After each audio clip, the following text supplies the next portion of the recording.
Så, 2 olika sätt att bygga ett sound. Då har jag gjort 2, eller ja, ni ser en. Vi börjar med den som ni ser. Så att antingen kan vi utgå från en känsla. Vi behöver fortfarande basera vårt sound på en grundläggande teknik. Där tänker jag framför allt andning och stöd och så vidare. Och det är ju något som man kan ha liksom, som kan funka bra utan att man vet hur det funkar eller så.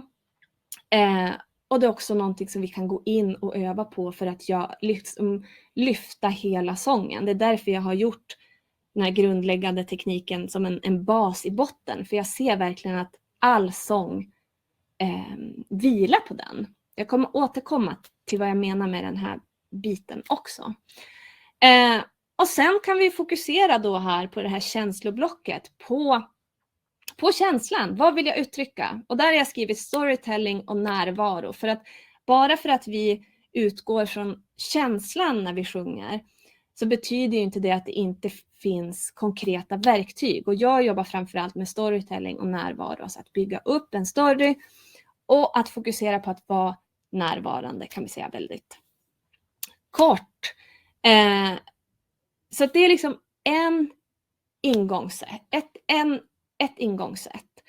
Och jag skriver dit de här verktygen som jag har för att man inte ska tro att känsla är något som måste komma automatiskt. Precis som allting annat inom sång så är det någonting som vi kan öva upp.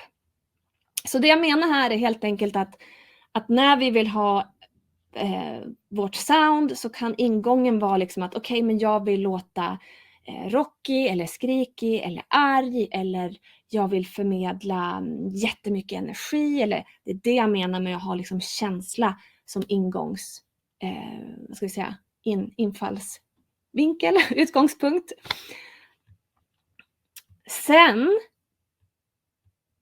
så kan vi ha själva ljudet som utgångspunkt, där vi fokuserar på okej, vad vill jag ha i ljudet? Och där ser ni att där har jag lagt in massa olika delar.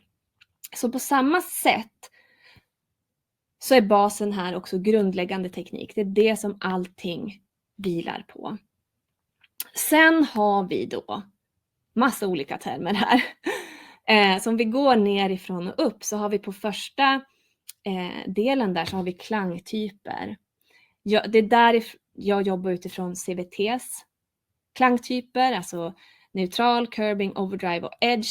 Det är som 4 olika grundläggande inställningar i våran röst som vi kan använda oss av. Jag kan visa supersnabbt hur de låter.